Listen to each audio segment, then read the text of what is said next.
Dinikahi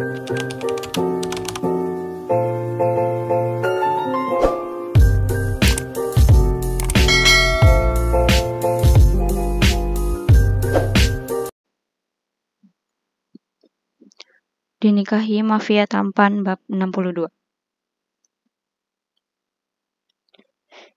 Nick tercekat setelah mendengar ucapan mamihnya itu. Ia tak menyangka bahwa Ima tidak akan bisa melupakannya.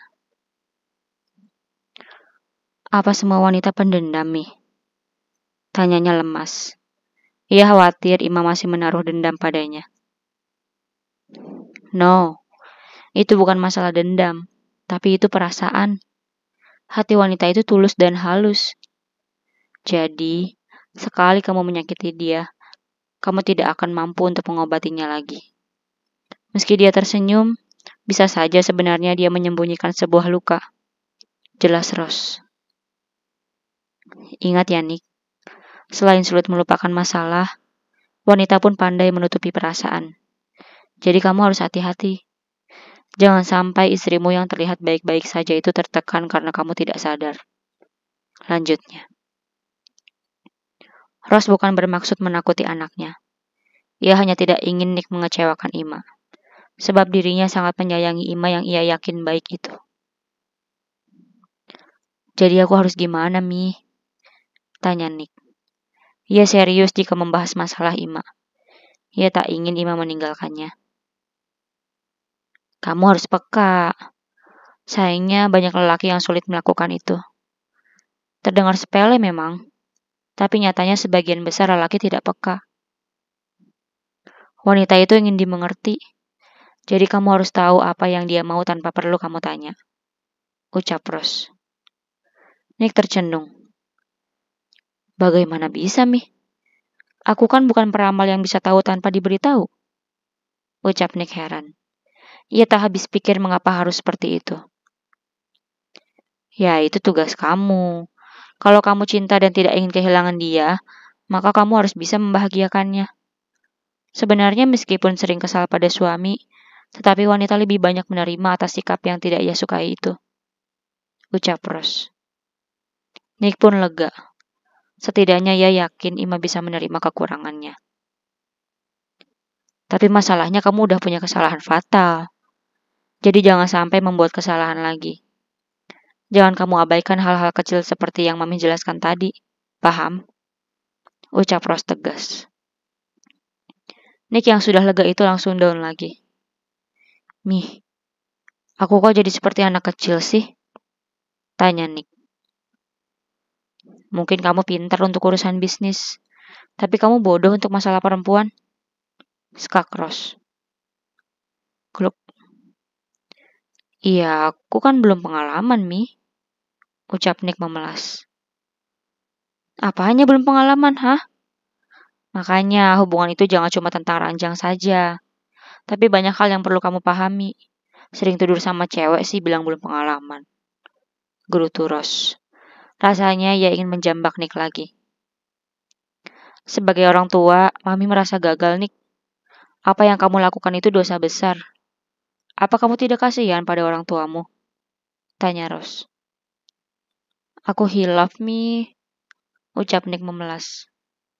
Halah, hilaf kok bertahun-tahun. Skak Ros. Nick pun terdiam. Ia sedang khawatir orang tuanya akan mengetahui tentang bisnis yang sudah ia lepas itu. Nick yakin mereka akan sangat murka.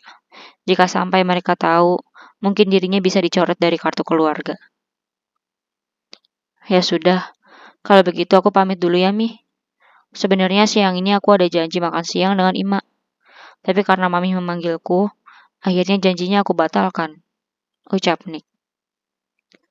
Kenapa kamu gak bilang? Tanya Ros. Ia lupa tadi Nick sudah mengatakannya. Ya kan tadi Mami gak ngasih aku kesempatan untuk bicara. Sahut Nick. Ia pun lupa karena pikirannya sedang kalut. Harusnya kamu bilang dong kalau emang ada janji sama Ima. Mami juga gak akan maksa. Ucap Ros. Ia tidak mau tahu dengan penjelasan anaknya itu. Nick terdiam sambil menatap Ros dengan tatapan datar. Ia kesal karena selalu disalahkan. Ya sudah, kalau begitu kamu temui dia sana, ucap Ros. Telat, Mi. Pasti dia sudah makan di pondok. Ya sudah, aku kembali ke kantor, jawab Nick. Oke, hati-hati. Ingat ya, wanita itu ahli sejarah, sahut Ros. Iya, Mi. Assalamualaikum, ucap Nick. Ia pun meninggalkan rumah tersebut. Sepanjang jalan Nick melamun, ia jadi memikirkan perkataan Ros. Nick khawatir Ima benar-benar tidak bisa melupakan dan hal itu akan menjadi bom waktu yang bisa meledak kapan saja.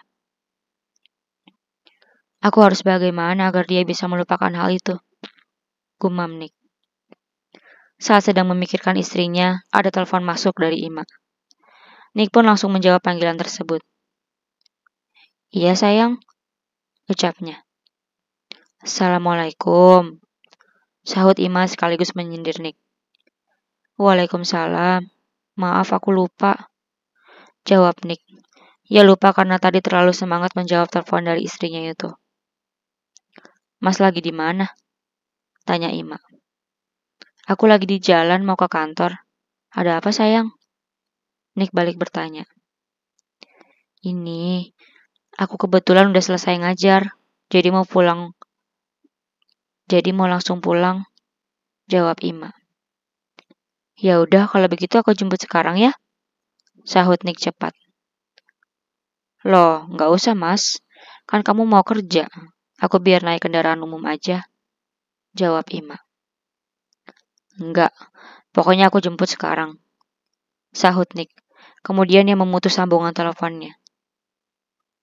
Loh, malah dimatiin, gumam Ima sambil menatap ponselnya.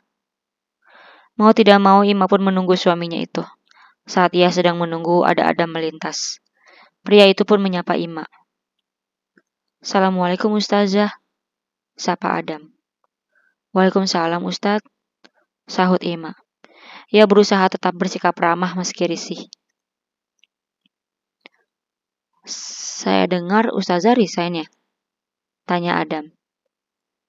Iya Ustadz, kebetulan saya sedang hamil muda, jadi mau istirahat di rumah saja, jawab Ima. Ia sengaja mengatakan hal itu agar Adam sadar bahwa Ima sudah menikah. Hati Adam hancur mendengarnya. Meski sudah tahu Ima telah menikah, tetapi Adam sangat kecewa saat mengetahui Ima hamil. Wah, selamat ya. Semoga lancar sampai melahirkan nanti, ucap Adam. Ia berusaha untuk bersikap netral meski hatinya sakit. Alhamdulillah, terima kasih Ustadz, jawab Ima. Saat mereka sedang berbincang, mobil Nick tiba di pondok. Pria itu pun melihat ada seorang pria berdiri di samping istrinya. Ustadz macam apa yang selalu berusaha mendekati istri orang? Geram Nick. Ia pun memarkir mobilnya kemudian turun dari mobil tersebut. Setelah itu Nick menghampiri istrinya itu. Assalamualaikum sayang. Salam Nick. Kemudian ia langsung mendaratkan sebuah kecupan di pipi Ima. Nick ingin menunjukkan bahwa dirinya lah yang memiliki wanita itu. Adam pun salah tingkah dibuatnya. Waalaikumsalam, sahut Ima. Ia khawatir Nick akan marah pada Adam. Ayo, ajak Nick sambil merangkul pinggang istrinya. Saya duluan ya Ustadz, ucap Ima. Ia tidak mungkin pergi begitu saja. Iya silakan, sahut Adam. Setelah mengucapkan salam, Ima pun pergi meninggalkan tempat tersebut. Nick puas karena bisa menunjukkan kemesraan di hadapan Adam. Ia merangkul Ima dengan begitu mesranya sambil berjalan menuju mobil mereka. Tiba di mobil, Nick pun membukakan pintu untuk istrinya tersebut. Ia memperlakukan Ima dengan begitu baik, layaknya seorang putri. Setelah menutup pintu mobil Ima, Nick langsung masuk ke pintu sebelahnya. Ia tak peduli meski Adam sedang memperhatikan mereka dengan tatapan nanar. Siapa dia? Tanya Nick. Saat Ima sudah masuk ke mobil, ia pura-pura tak mengenal pria itu.